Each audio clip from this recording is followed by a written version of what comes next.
nacionalismo cultural, nacionalismo político, términos que arrastran más de 2 siglos de discusión, especialmente desde que el nacionalismo, a partir del siglo XIX, se convierte en una ideología movilizadora capaz de conformar y desmantelar estados nacionales o de modificar o resquebrajar viejas fronteras. Cuando en el siglo XX aparecen los fenómenos de la lucha por la independencia nacional en países coloniales por un lado, al tiempo que por otro, en viejos estados-nación históricamente consolidados, surgen los nacionalismos periféricos, la llamada cuestión nacional se vuelve aún más confusa. ¿Qué características políticas e ideológicas tiene el nacionalismo en nuestros días? ¿De qué manera afecta el nacionalismo periférico a la acción política de la izquierda en Asturias y en España? A estas y otras cuestiones intentaremos aproximarnos en el programa de hoy. Bienvenidos al Naranjero. Tenemos como invitados, a mi izquierda tenemos a Javier Arias, investigador, profesor de lingüística de las universidades de Hamburgo y Lisboa. Bienvenido, Javier. Hola, buenas tardes y muchas gracias por la invitación. Tenemos a Amador Díaz del CAR, Comisión de Acción Revolucionaria. Bienvenido, Amador. Hola, buenas tardes. Encantado de estar de nuevo en el Naranjero. Félix Falla, licenciado en Historia, camarero en paro y activista social. Bienvenido, Félix. Hola, buenas tardes. Gracias por el convite. Tenemos a Gelín Meana, de la CNT. Bienvenido, Gelín. Pues buenas tardes y bien hallados todos. Y Enrique Quirós, miembro del equipo de producción de Cratología. Bienvenido, Enrique. Hola, buenas tardes. Gracias por invitarme nuevamente a otro programa de Naranjero. Bien, vamos a dar inicio con una pregunta que dice: ¿para qué sirven las lenguas asturianas, vasca, catalana, etcétera? ¿Para comunicarse mejor o para excluir al que no la habla? Empezaremos por Amador, si te parece. Sí. Bueno, respondiendo muy rápidamente, podríamos decir que sirve para evitar la comunicación. Sirve para evitar la comunicación y el ejemplo lo tenemos cuando hace unos años en pleno Senado se aprobó que diputados vascos, gallegos, leoneses y asturianos tuviesen medios de traducción simultánea. O sea, habiendo una lengua vehicular común para todos, la respuesta breve sería: sirve para evitar la comunicación. Bueno, misma pregunta, Félix. A ver, de mano yo creo que igual que el castellano, igual que el inglés, igual que el francés, igual que todos los idiomas del mundo tengan un estado detrás o non, tengan un exército detrás o non, un idioma debe valer como un vehículo de comunicación entre grupos humanos. Claro que después la praxis política determina en qué puede acabar eso, si puede acabar para comunicarse mejor o para ser un elemento diferenciador. Incluso lo mismo se puede usar según el momento por un filo o por otro. Realmente, bueno, hasta ahí. Bueno, a mí parece que la pregunta esto de que para qué sirve, yo considero a la lengua como un instrumento utilitario, que a mí parece que yo un poco que enfocar mal el tema. Yo no entiendo que una lengua pueda ser algo como una lavadora o algo por el estilo, que sirva o que no sirva. Y por otro lado, eso de que se nombren nada más les lenguas de les autonomías políticas aquí en España, que se supone que esos son les que comuniquen o dividen, pues, pero sin embargo no se incluyen otras lenguas como el inglés, el francés, el alemán, el castellano mismamente, que también les podía pasar lo mismo que a estas otras lenguas que se nombren, ¿no? Y yo entiendo que además una lengua no es solo un instrumento de comunicación. A mi manera de ver, para mí, por lo menos yo como lo siento, yo un algo que a mí me define, me identifica biológicamente incluso, porque a mí me falta mi lengua, me la cercenen y me siento amputado de algo, como si me sintiera amputado de una pierna.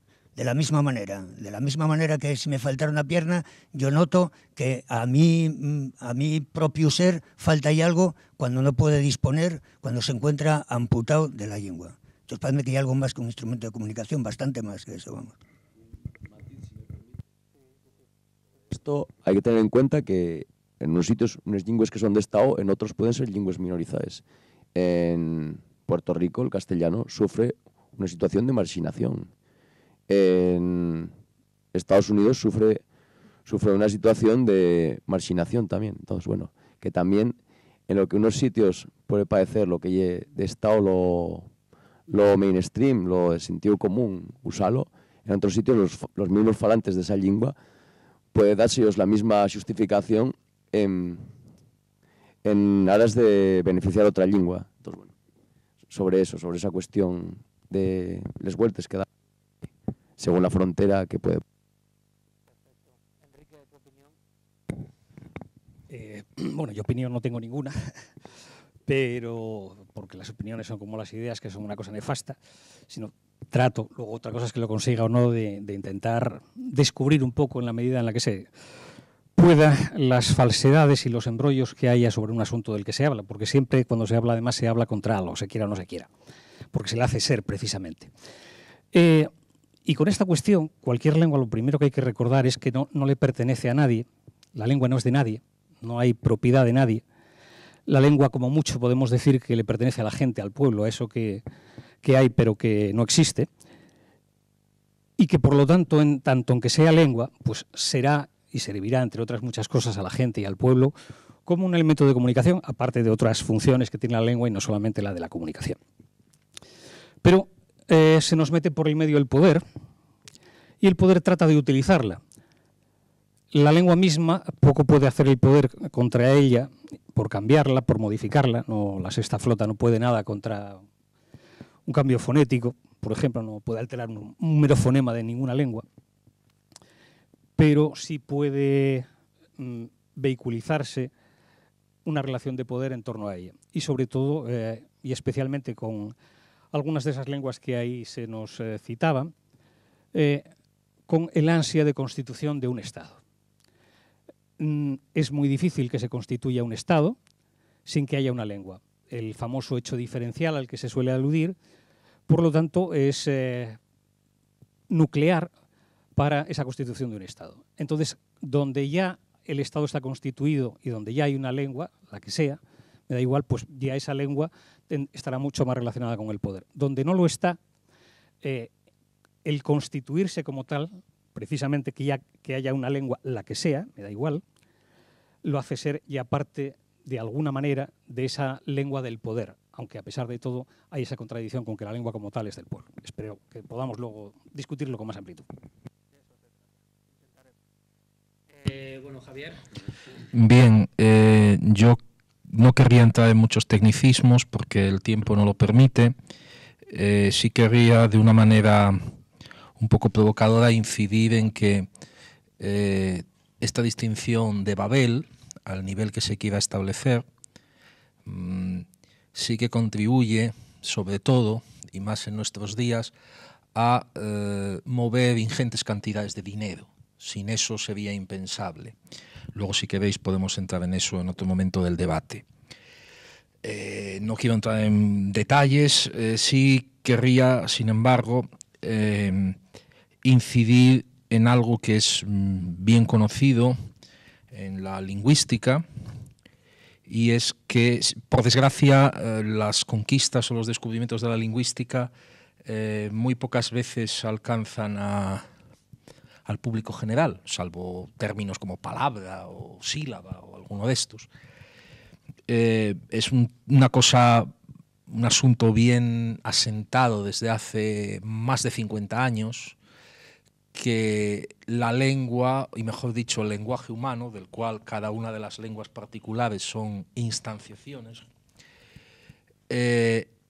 no consiste en la comunicación.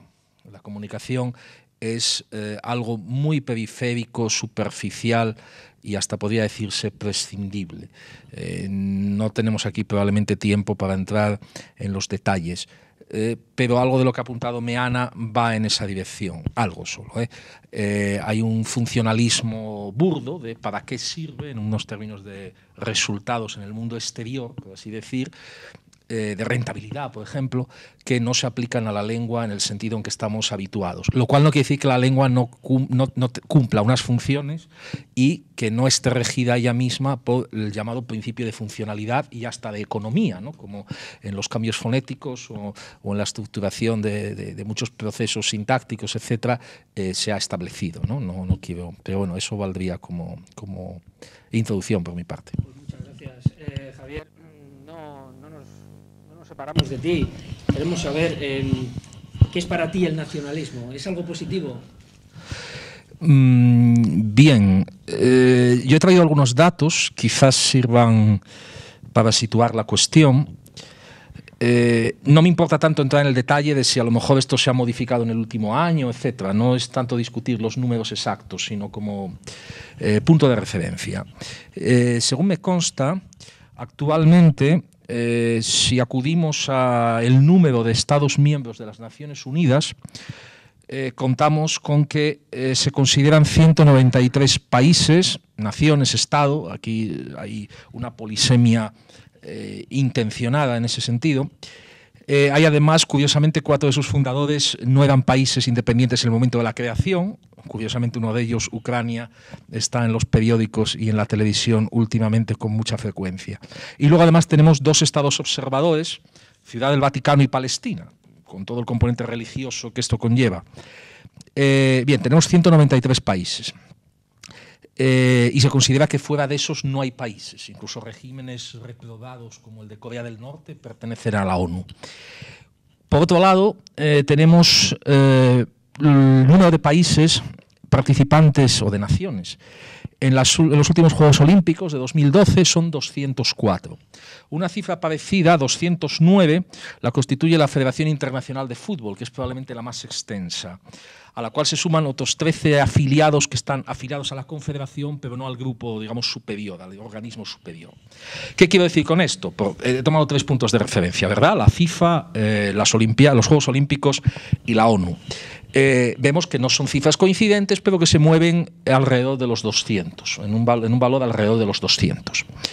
Por otra parte, si acudimos a las estimaciones que los lingüistas han venido haciendo todos estos años en punto al número de lenguas del mundo, y sin entrar a la discusión de lengua, dialecto, etcétera, etcétera, aquí hay un ancho de banda muy amplio. Y ya digo que no me interesa discutir los pormenores. Se mueve toda estimativa entre los 5.500 y 7.000 lenguas en el mundo. Simplemente con esto, evidentemente, se nota la disparidad entre el número de lenguas y el número de naciones o Estado, lo cual ya debería servir ante cualquier persona con 2 dedos de frente para desestimar cualquier pretensión religiosa, porque hay que decir que es religiosa, en el peor sentido del término, de fundar cualquier tipo de organización política sobre la base de una supuesta identidad trascendente de tipo lingüístico. Podemos luego discutir, evidentemente, la conveniencia o no de tener coinés, lenguas vehiculares, etcétera, etcétera. Eso creo que nadie lo discute tampoco. Y creo que esto serviría un poco como introducción. Sí me gustaría aludir muy de pasada a que algunas de las intervenciones de los compañeros son presa, como no podía ser menos, de ideologías románticas alemanas en punto al lenguaje que están muy ligadas al tema nacional. Y ya me despido, digamos, en esta intervención con una proclama un poco provocadora, pero que puedo justificar más adelante, diciendo que realmente solo hay un nacionalismo y solo lo ha habido siempre desde los momentos en que estamos hablando de esto, los últimos 250 años, que es el alemán. Nacionalismo se escribe con la Z de nazi y no hay otro. Y no es casualidad que la Desde la caída de la Unión Soviética hemos asistido a una fragmentación tremenda en los diversos países de Europa, muchos de antiguos estados miembros de la Unión Soviética, pero no solo. Tenemos el caso de la República de la antigua Checoslovaquia, Bélgica ha estado en un tris más de una vez de separarse, etcétera, etcétera. Y sin embargo, si repasamos, qué casualidad que solo ha habido un estado que se ha reunificado en este tiempo. Entonces son dos cosas que tienen una correlación muy precisa en la cual quizás después podamos ahondar. Sí, bueno, añadiendo con los datos de Javier, querría dar otro dato, que en el mundo hay, bueno, aparte de 200 países y 5.000 y pico lenguas, hay unas 3.000 etnias. Por lo tanto, reivindicar un nacionalismo de corte étnico sería una aberración como reivindicar un nacionalismo de corte lingüístico. Y tiene razón que el nacionalismo tiene una fuente fundamental, sobre todo en el ámbito del nacionalismo cultural, en la filosofía alemana, especialmente en Fichte. Es una reivindicación y una lucha por el irracionalismo. Y de Fichte, si llegamos hasta Hegel, es decir, hay una continuidad, digamos, en la historia de la filosofía que va de Fichte hasta Hegel, pasar por Nietzsche, por Schopenhauer, en fin. Y hay otra cuestión. No estoy de acuerdo, bueno, en el sentido de cultural sí, pero existe otro tipo de nacionalismo que es el nacionalismo político. El nacionalismo político, que es, supongo, lo que mucha gente habla cuando habla de nacionalismo, es el nacionalismo de ámbito estatal. El nacionalismo político surge a través de la Revolución Francesa. Y el nacionalismo político tiene otro elemento distinto al alemán. Básicamente, se refiere fundamentalmente a la idea de soberanía nacional. La soberanía nacional frente a la soberanía que existía previamente. La soberanía estaba en manos del rey. Es decir, el nacionalismo francés deriva también en otra postura que es más revolucionaria, pero evidentemente que no cae en los tópicos del nacionalismo cultural. Bueno, sería interesante analizar lo que es la formación y la constitución de lo que son los estados nacionales, y bueno, y en el caso de España es fundamental no negar históricamente lo que fue la constitución de la nación española ya desde el propio periodo de la Reconquista, desde el propio, como fenómeno de expansión, como fenómeno de formación del Estado Nacional y como podríamos hablar de la formación incluso de vía del imperio. Eso sería un tema para debatir también. Vale, Félix.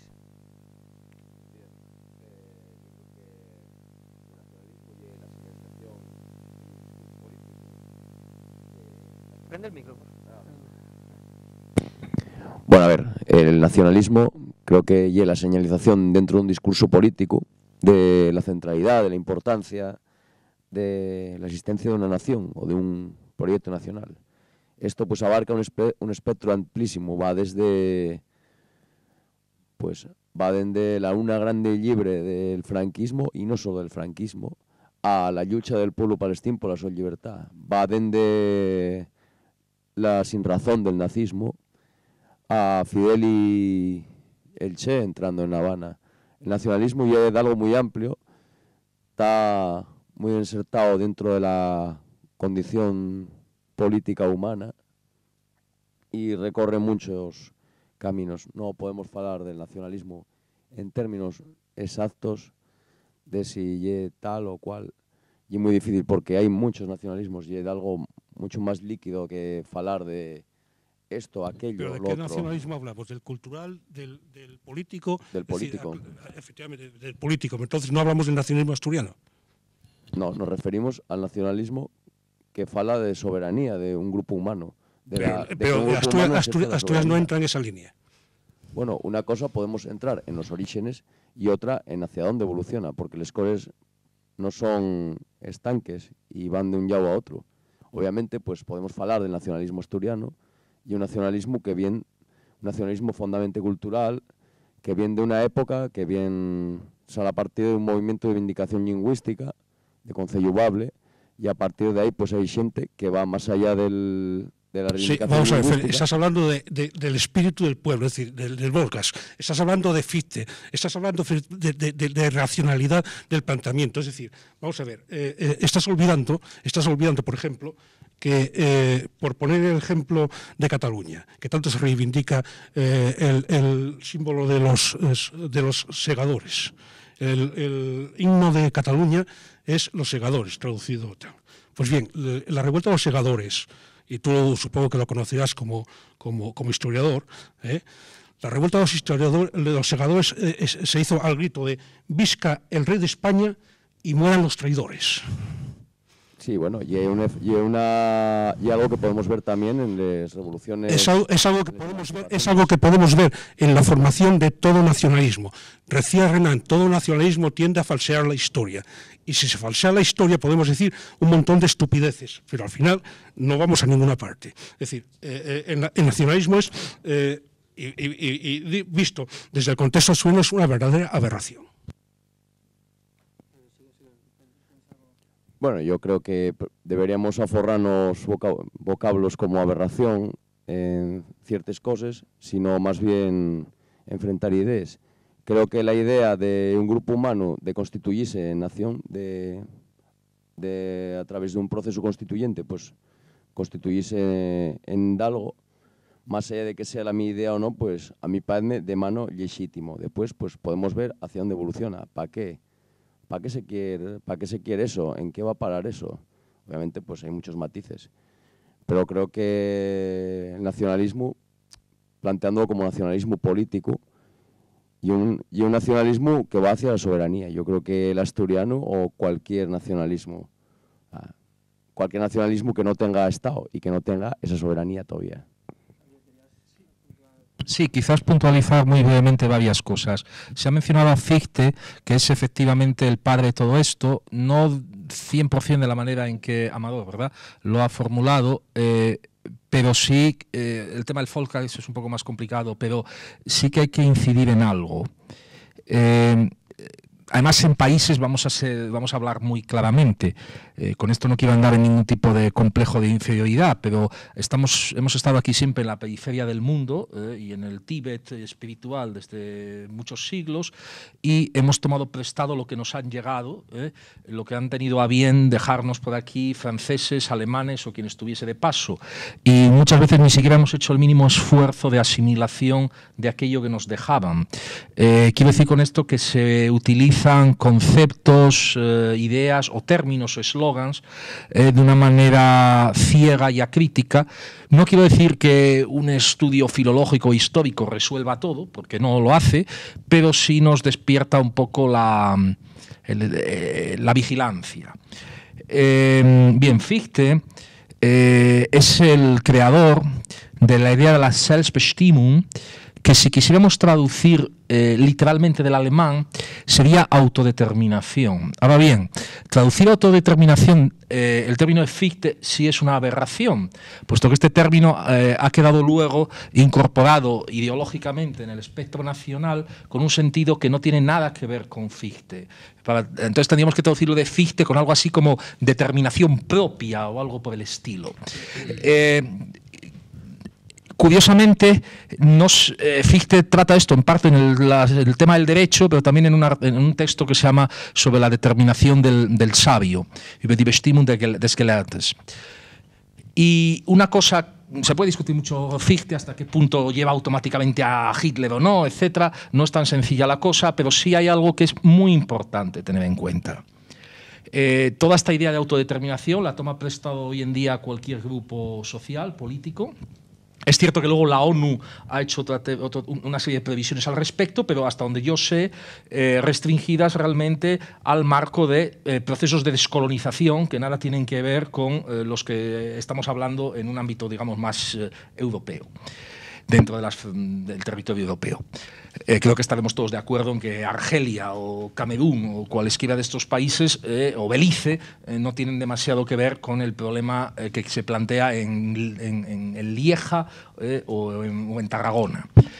Entonces, hay que insistir, no se puede insistir nunca lo bastante, que el término de Fichte es de un individualismo extremo, es de la conciencia de sí. No voy a entrar en el tema de cómo define la conciencia de sí, pero deja muy claro, precisamente por el tema de la muerte y de la finitud humana, que no cabe institucionalizar la autodeterminación, que es un tema, digamos, del sujeto, si quieren ustedes, del individuo, aunque es un término que me repele muchísimo, para consigo mismo. Que Fichte es lo más opuesto a la idea, digamos, francesa, nos guste o no, en eso ya no voy a entrar, de la voluntad popular de Rousseau, que luego pasa a la Revolución Francesa. Esto no quiere decir tampoco que sea un individualismo monádico, en eso cae luego Stirner y todo este tipo de anarquismo conservador, pero en lo que sí hay que incidir es que Fichte veía, digamos, las relaciones como libre trato entre seres libres, entre humanos libres. Y esto queda totalmente en contra, digamos, estaría mucho más próximo a cierto tipo de anarquismo o de liberalismo extremo que a estas formas de nacionalismo popular. Entonces, la idea de autodeterminación no se puede plantear en grupo. ¿De acuerdo? Esto es algo en lo que no se puede insistir, no se puede dejar de insistirlo bastante. Y, por supuesto, se nos confunde totalmente con eso. Ligado a esto está, por supuesto, la idea de representatividad, cuando, si queremos hablar en términos jurídicos o de responsabilidad, bastante tenemos cada cual de nosotros con representarnos a nosotros mismos ante cierto tipo de delitos, de determinadas cosas. ¿De acuerdo?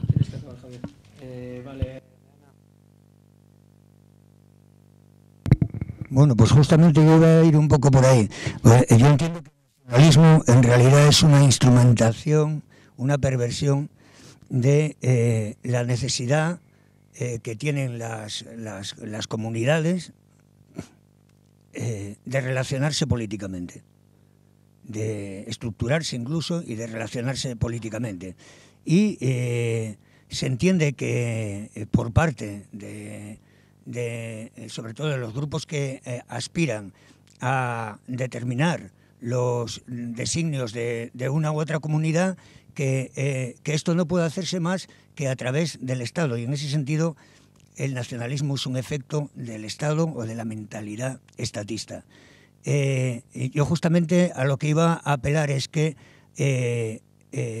al sentido de autodeterminación, en el sentido que lo acabas de describir, pero yo creo que sí va más allá, bueno, independientemente de lo que pretendiera Fichte o no, sí va más allá de la mera voluntad del sujeto individual y afecta también al sujeto social, a lo que podemos llamar la comunidad del pueblo, el pueblo ceñido a un territorio porque es allí donde se ha desarrollado, o incluso no a un territorio, pero la necesidad de las comunidades de base de determinarse de por sí mismas autónomamente lo que quieren ser, a lo que aspiran y cómo quieren serlo. Que no hay por qué dar...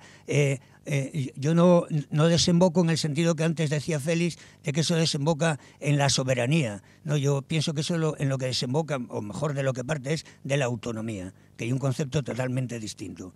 La autonomía para determinar lo que una comunidad quiere ser y cómo esa comunidad quiere relacionarse con las demás, que no tiene por qué ser en una nación o un Estado, sino pues relacionarse a través de un pacto solidario y lo que es el federalismo, en definitiva.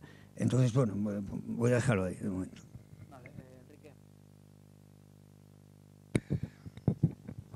Bueno, aparte de insistir un poco en lo que también Javier había sacado, esa similitud ya incluso fonética entre nacionalismo y nazi, que es siempre muy bien traída. El otro nombre del nacionalismo más antiguo, pero que nadie quiere, sobre todo los que se autotitulan progresistas, utilizar, es el de patriotismo. Eso de la patria queda muy feo en los que se pretenden además izquierdistas o cosas por el estilo, pero es lo que es. Sencillamente es la reivindicación de una patria, una nación no deja de ser una patria, y además hay que ir un poquito más allá, porque la patria no es solamente la patria de lo político comúnmente entendido, del Estado, por supuesto, que ese es el final, por eso luego todos los elementos culturales y todas las gaitas que se nos quieren vender con que, no, yo me refiero a la defensa de mis antepasados y lo que es no sé qué, pues bueno, eso simplemente es servir de compañero de viaje y de colchonero realmente de estas ideas patrióticas y de la patria última, que es la patria de la humanidad y del individuo, que son la misma cosa, por dos vías, pero la misma cosa, que es en definitiva además la patria del ser. Esa necesidad que aquí se exponía por parte de algunos de que haya una autodeterminación o de que haya una identificación hacia el futuro de lo que es esta comunidad, lo que quiere ser. O sea, pues desgraciadamente ese ser nos conduce siempre al mismo, que es al final el ser supremo y el Señor Todopoderoso. Cuando se asume eso desde una posición de defensa del Estado y de defensa del poder y defensa del Estado y el capital, que son lo mismo, pues bien, eso es lo que hay. Cuando uno pretende enfrentarse a eso, sin mucha contradicción, no le queda más que enfrentarse también a la cuestión del ser y abjurar de una manera clara y enfrentarse al ser. Y una comunidad, precisamente el pueblo, había empezado diciendo antes que lo hay pero que no existe, porque precisamente es lo que no es, introduciendo la misma contradicción ahí. La gente no necesita ser nada. Ser nos hace ser el poder, nos hace ser el Estado, nos hace ser el capital, que es el que nos da la tarjetita de identidad, que es lo que nos da el ser, el Estado, y nos da la tarjetita de crédito que nos da el capital y nos hace ser. Cree en nosotros, por eso se llama tarjeta de crédito, y tiene fe en nosotros y nosotros tenemos que tener fe en ellos.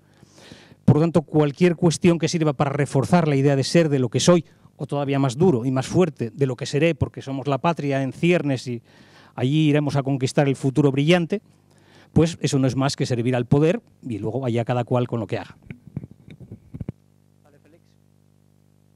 Yo creo que hay que insistir en una pregunta, en facese, bueno, volver a los 80, aquella frase que era ¿qué tiene esta bola que a todo el mundo le mola?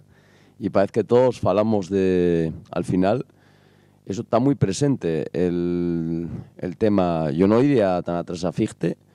Bueno, Lenin fala de autodeterminación, unos términos materiales, no idealistas, y muchos más. O sea, dentro del marxismo pues hay un concepto de autodeterminación materialista, y no basado en raciocinios materialista, pues heredero, el materialismo pues ya heredero de todas unas tradiciones, del pensamiento económico británico, de la filosofía alemana, del socialismo utópico francés.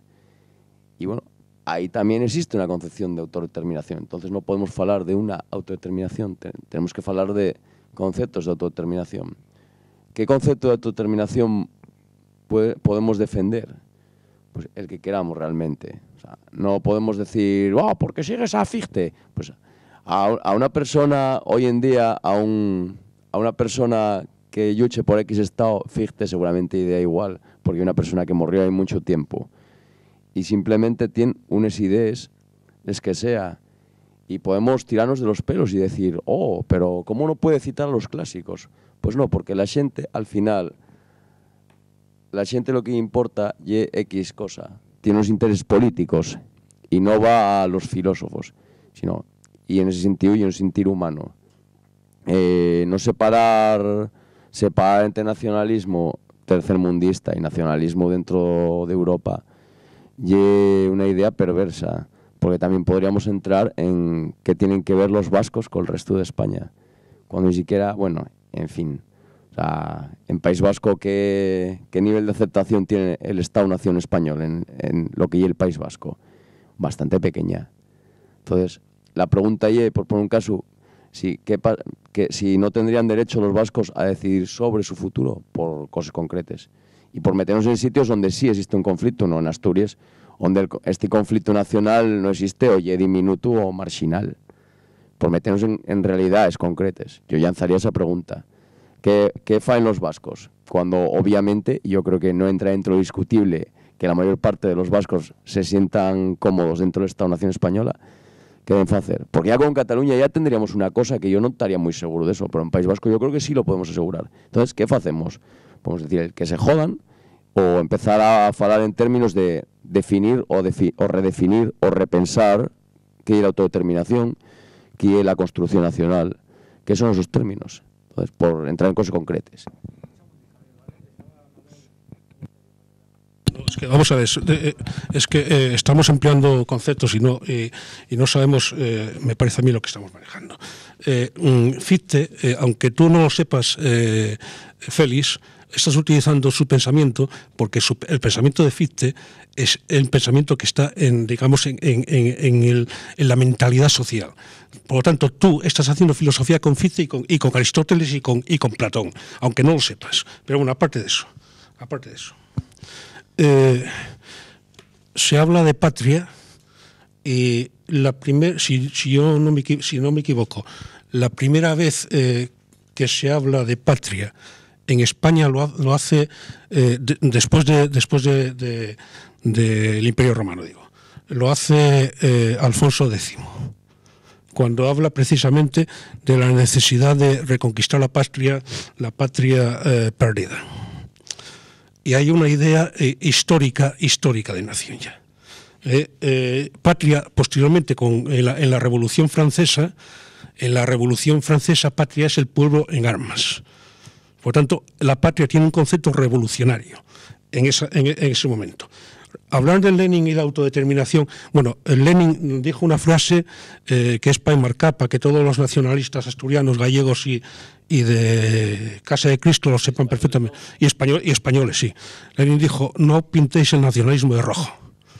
Y es lo que están haciendo muchos, pintar el nacionalismo de rojo. Y el nacionalismo, por mucho que se pinte de rojo, sigue siendo nacionalismo. Y el problema del nacionalismo es que no se puede pintar de rojo.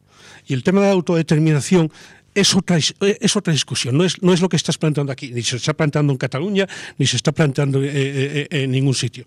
Bueno, y hablar de vasco, de los vascos. Bueno, pues el Aberri Eguna está conmemorando cada domingo de Pascua que Sabino Arana tuvo la revelación de la idea de la patria vasca como una revelación mística. Estamos hablando de eso. Cuando hablamos de nacionalismo, hablamos de esas cosas tan materiales.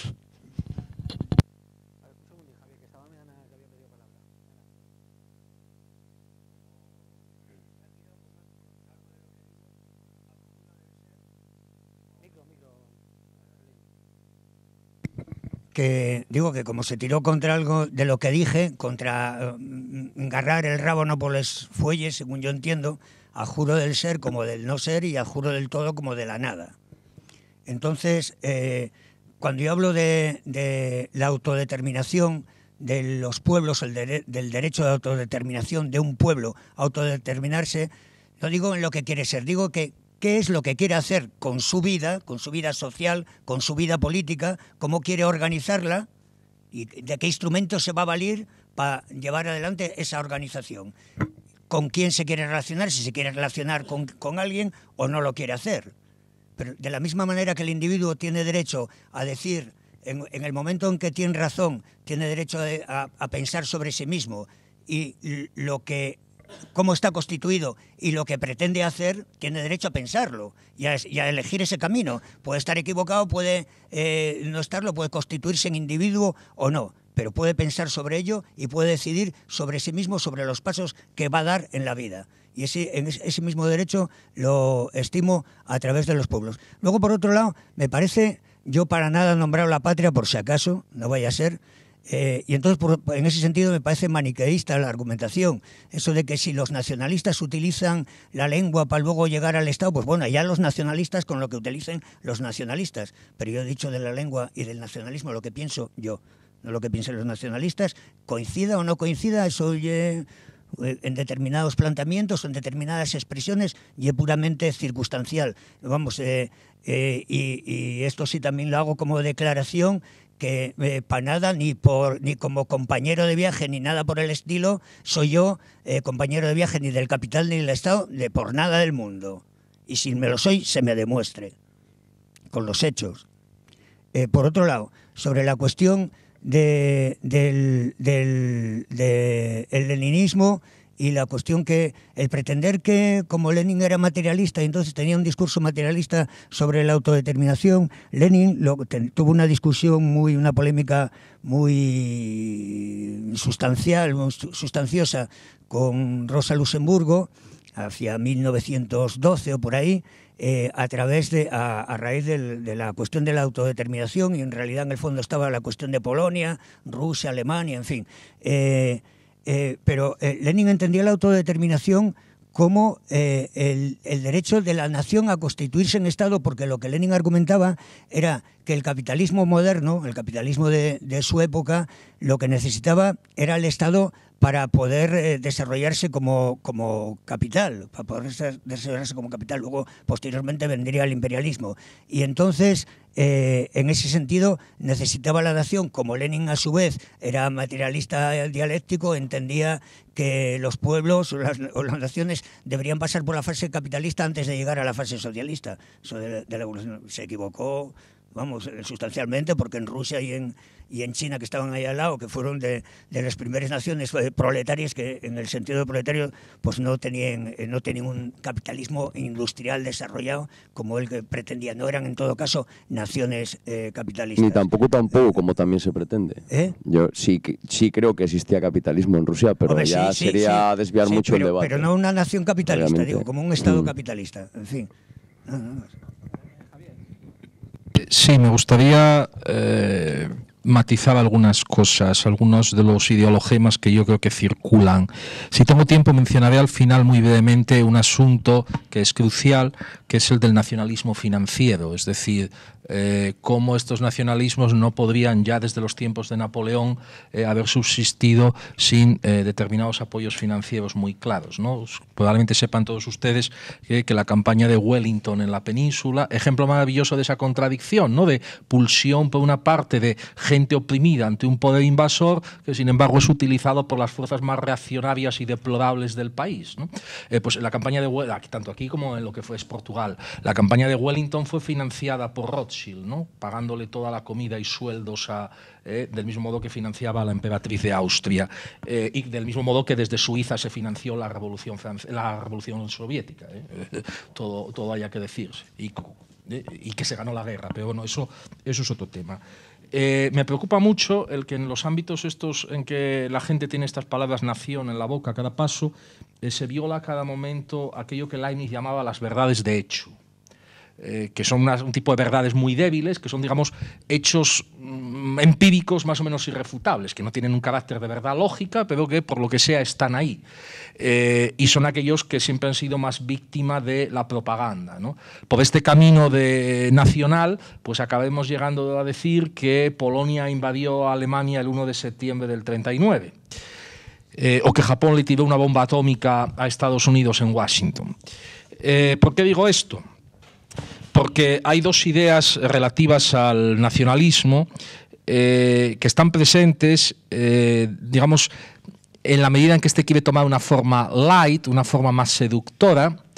Uno es en connivencia con toda la ideología liberal, ¿no? De tipo económico, de intercambio libre entre las naciones, etcétera, etcétera. Aquí me gustaría apuntar una cosa que ya en un magnífico escrito desmontó Juan Benet, curiosamente, y es que no hay tal cosa como un mercado libre de estados. ¿De acuerdo? Yo no puedo ir al mercado a invertir en el Estado tal o cual. Tengo una vinculación de nacimiento, muy parecida a la del bautismo, por cierto, y luego podré más o menos renegar de ese Estado, cambiando de nacionalidad. Algunos no lo permiten, como Argentina, por ejemplo. Y desde luego no hay ningún tipo de elección, ya no digo infinita, sino siquiera cercana a estos 5.500 o 6.000 lenguas del mundo. Esto enlaza con la cuestión de Emic-Etic, ¿no? De ver las cosas desde dentro, desde fuera. Una respuesta bastante cínica ante cualquiera que apoye cualquier nación del mundo. Me da lo mismo que sea Cuba, que sea Corea del Norte, que sea Gran Bretaña, que sea los Estados Unidos. Se merece la respuesta, pues vete para allá y punto, y cierra la boca. Es la respuesta, la única respuesta que cabe. Luego ya el sujeto en cuestión se topará con que a lo mejor la perspectiva que él tiene de la víctima no es la del verdugo, y el verdugo a lo mejor en forma de policía de fronteras, por ejemplo, pues ya tiene otra opinión. Y la última cosa a la que quería hacer mención, aparte de decir que esto es medieval, quiero decir, aquí hay, por ejemplo, estos procedimientos se aplicaban en el gueto de Varsovia, esto lo cuenta Reis-Ranicki, ¿no?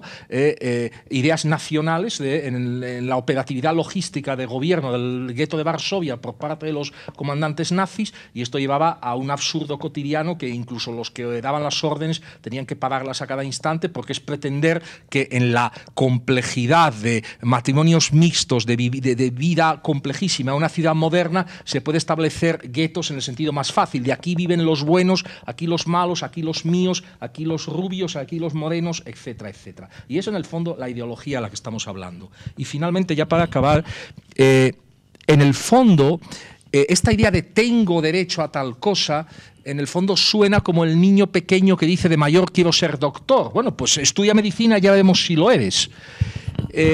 Lo digo porque se quiere estipular, cosificar como derecho algo que se ejercita o no se ejercita en el día a día y punto, y que debería quedar fuera del marco escrito, porque aquí lo que se está hablando no es de lenguas, es de escritura. Y por cierto, tenemos la experiencia de que hay sistemas jurídicos que son transnacionales y transidiomáticos. El carácter vinculante jurídico va mucho más allá, para lo bueno y para lo malo, del tema de las lenguas. Lo último lo que quería mencionar es que realmente la ideología que se tiene aquí presente de mi derecho a la vida, a nacer como nuevo Estado, del tipo que sea, en el fondo tiene una metafísica que sería idéntica a creerse que cuando Mendeleev crea la tabla periódica de los elementos, que después queda justificada por el hallazgo empírico del galio, es como si el galio hubiese dicho, dejadme ser, yo tengo ya mi lugar aquí asignado de antemano. O sea, realmente hay una idea que además es muy curiosa porque se corresponde con esa simetría psicológica que todos tenemos de miedo a la muerte. Nos asustamos ante el final de nuestra vida, ante que sea el horror final, de esa finitud, una finitud que acaba en una infinitud final, pero nadie se horroriza de la infinitud que le precedió antes de nacer, ¿no? Entonces aquí hay una especie de prurito del nacido que quiere usar la muerte para sus intereses en vida. Y este tema de la tabla periódica no es baladí porque entró en juego ni más ni menos que todas las luchas políticas de denominación, hasta el punto de que para denominar el Rutherfordio, el Dubnio, el Hasio, etcétera, pues hubo auténticas disputas dentro de la Unión Química, que hay unos huecos preestablecidos. La idea catalana, palestina, de lo que sea, aparte por supuesto del tema religioso, ¿no? De revivir el Estado de Israel. Todo nacionalismo es también israelita en ese sentido, hay una idea de revivir a un muerto. Están aspirando, en el fondo están diciendo que hay una especie de hueco ya consignado en la eternidad para ellos, una casilla como la del molibdeno o la del unupio, que según el peso atómico o lo que sea les va a situar allí, ignorando que con todo lo imperfecta y canalla que haya sido y violenta la configuración de fronteras, etcétera, etcétera, responde a hechos reales. Quiero decir, Alemania perdió la guerra y ese nacionalismo, en tanto que nacionalismo, tendría que estar zanjado. Y es ridículo seguir hablando de esto, pero no sé si me explico. Entonces, no es casual que las cosas hayan sido como fueron, nos gusten o no, eso es otro tema. Enrique. Bueno, intentaré ser breve porque me parece que nos queda ya muy poco tiempo. Por lo menos quería resaltar una cosa que me parece fundamental y que da pie a enormes confusiones. El antagonismo frente al Estado y el capital es pueblo, no los pueblos, no el pueblo sueco, el pueblo alemán, el pueblo asturiano, el pueblo vasco, el pueblo de tal. Añadirle algo a pueblo que es indefinido lo hace ser, lo hace definirse y lo preconfigura como el candidato a la construcción de un Estado, se quiera o no se quiera. Eso es un hecho, como decían los creyentes en la contradicción de objetivo y subjetivo, objetivo. Pues por ello mismo, porque está diciéndolo la lengua, porque si pueblo se define precisamente por mera negación y si las cosas se atacan, si se ataca el Estado y el capital por lo que son, con decir que no a eso es suficiente y no hace falta decir, para decirle no al Estado que nos toque, al español, al alemán, o al vasco, o al catalán, o al que venga, basta con decirle no. No hay que decir sí entonces al Estado de mi pueblo, o al Estado de la República Independiente de mi casa, como ya unos avispados comerciantes suecos andan vendiendo por ahí.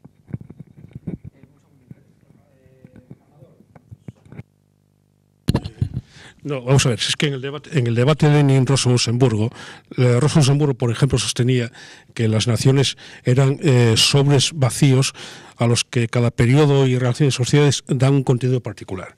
Es decir, Lenin, insisto, no pintéis de rojo el nacionalismo. Eso lo tenía claro. Reconocía los derechos a la autodeterminación, pero los derechos a la autodeterminación en pueblos oprimidos. No es el caso ni de Asturias ni de Cataluña, vamos, y no hablemos ya de lo que es históricamente Cataluña, históricamente el País Vasco. En Cataluña se construye, se forma industrialmente gracias bueno, como queda poco tiempo, voy a es que, a ver, autonomía y federalismo son términos también que están en una verdadera ceremonia de la confusión. La mayoría de la gente no sabe lo que está diciendo. No existen estados federales, no es posible la formación de un estado federal en una nación ya constituida. Los estados federales se constituyeron en Estados Unidos o en Alemania cuando se conforma la nación. No es posible. Y en una nación históricamente constituida no es posible desarrollar un Estado federal. Y el tema de las autonomías, hablamos antes de Fichte, pero el tema de la autonomía es totalmente austromarxismo que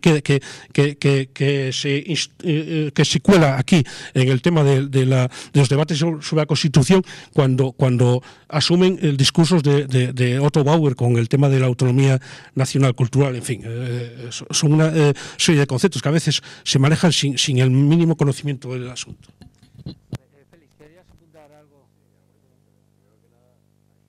Sí, algunas cuestiones. Primero que nada, quiero dar gracias a Amador por la su cruzada personal, por salvarme del idealismo.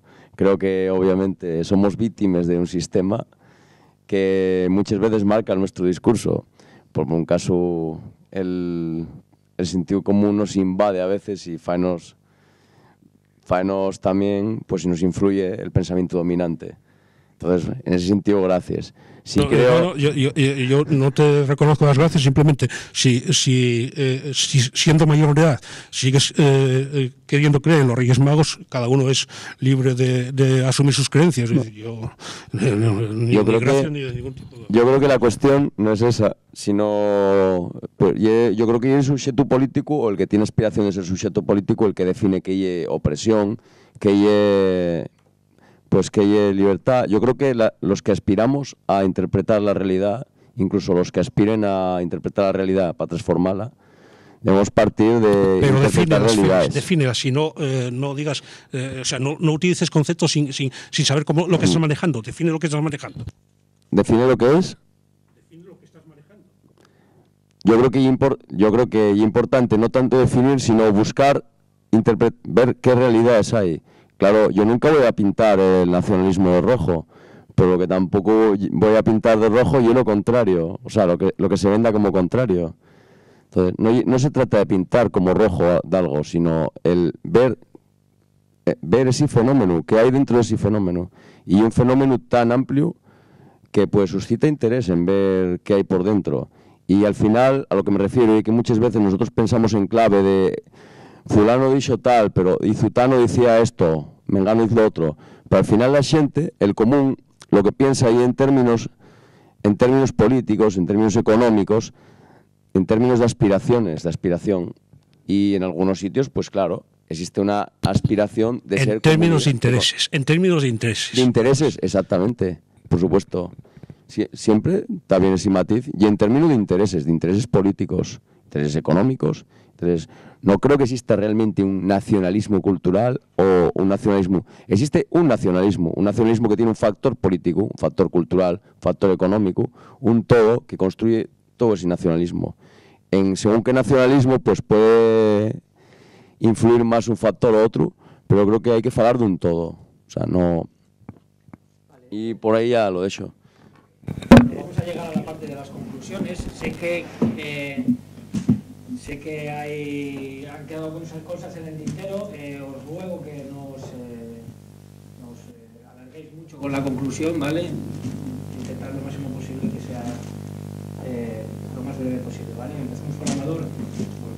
Sí, no, en fin, en conclusión, simplemente que cuando se habla de nacionalismo se corre el riesgo de hacer discursos emocionales y no racionales. Y desde la izquierda, todo discurso que abandone la racionalidad es un discurso resbaladizo que puede llevar a condiciones y a situaciones no deseadas, no solamente no deseadas, sino contraproducentes para los intereses, digamos, de las clases oprimidas. Vale, Javier. No, yo simplemente quería hacer hincapié en que cualquier discurso, como ha hecho ahora el amigo Félix, ¿verdad? Sí. Que toma como núcleo, como boya de orientación los intereses. Con esto no quiero que haya una ingenuidad, como decía el de creer en los Reyes Magos, no se trata de eso.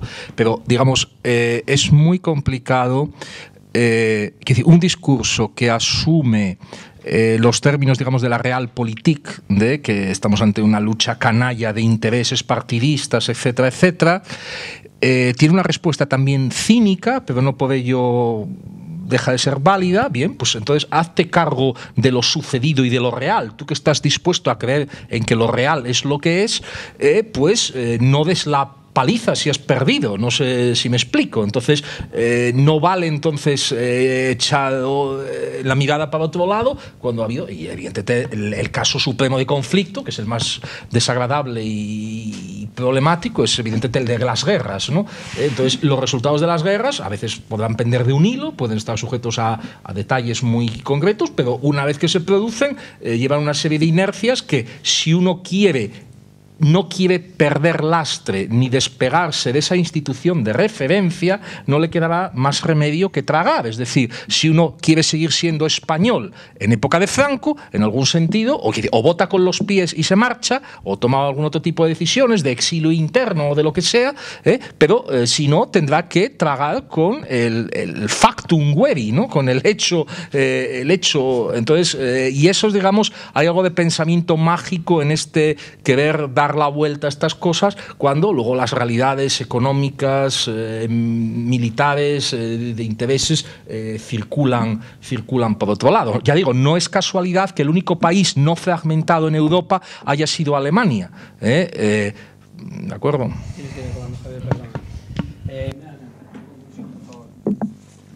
Bueno, pues yo concluyo por donde empezaba prácticamente. Yo pienso que el nacionalismo, es una perversión y una instrumentalización de la necesidad de las gentes de determinar su vida social, su vida política. El ser humano es un ser social que vive en sociedad y tiene relaciones políticas con los otros seres que tiene. Entonces tiene capacidad, y no se pille otra vez el rábano por las hojas. Lo de derecho no es un derecho jurídico ni nada, simplemente tiene la oportunidad de establecer cómo quiere que sean esas relaciones entre los miembros de la comunidad y de esa comunidad con las demás. Comunidad aquí la hago sinónimo de pueblo. Y en ese sentido pienso que lo básico para esto es el concepto de autonomía, que la comunidad es autónoma para determinar lo que quiere ser, cómo quiere organizarse, cómo quiere establecer las relaciones sociales y políticas en sí misma, y a través de la solidaridad con otras comunidades establecer el pacto, que es siempre un pacto federativo, y en este sentido estos conceptos no tienen para nada que ver con los conceptos que ha utilizado la burguesía de autonomía del Estado autonómico español, por ejemplo, o de los estados federales. Y queda una cosa aquí por decir. Bueno, y justamente estas relaciones, la manera de determinarlas tiene que ser siempre, por supuesto, en base a un elemento crucial que, a mi manera de ver, aquí solamente se ha tocado así de pasada, que es el elemento de la libertad, y por tanto el no estar sujetos a condicionamientos de concepciones políticas acerca de lo que es el nacionalismo, de lo que es el Estado, etcétera, etcétera.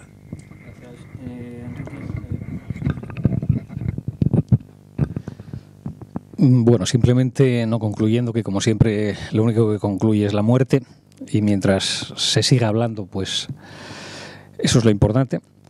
Hay la posibilidad de, por lo menos, de desentrañar las mentiras que nos dominan, que son desgraciadamente muchas, y en un asunto como este demasiadas. Pero por lo menos el poner un poquito el foco en simplemente el decir que no, y que decir que no al Estado, decir que no al capital, no es decirle que sí a absolutamente a cosa cualquiera. Con eso es bastante más que suficiente, y es lo que nos va a liberar del peligro del ser. Bueno, realmente esto, pues yo creo que es un producto de la lucha por el poder, de los intereses humanos, y va por los derroteros correspondientes en cada caso, pero siempre creo que vemos algo que, bueno, y un producto humano. Yo creo que el nacionalismo sustituye a la religión hay unos 3 siglos, y pues también la siguiente parte, o sea, después de las guerras religiosas, entran las guerras nacionales. Y bueno, a partir de ahí, pues, ¿hacia dónde vamos realmente? Mi impresión personal, creo que tampoco estoy cómodo en una construcción de Estado-nación. Creo que deberíamos vivir en un mundo sin fronteras, pero también deberíamos vivir en un mundo sin tantas otras cosas. Creo que los Estados-nación son la expresión de la realidad que tenemos ahora. La realidad capitalista, una realidad donde existen clases. La nación existe como parte del proyecto de una clase, y ahí es donde se inserta ahora mismo, en esa expresión de poder. Entonces, bueno, y una expresión de la realidad que tenemos ahora. Bueno, pues eso, como viene siendo habitual, vamos a terminar el programa con una frase que hoy nos trae el que fuera historiador marxista británico Eric Hobsbawm, en la que decía que la lengua actúa como un sustituto de factores de integración en una sociedad que se desintegra. Cuando la sociedad fracasa, la nación aparece como la única garantía. Salud y hasta el próximo programa.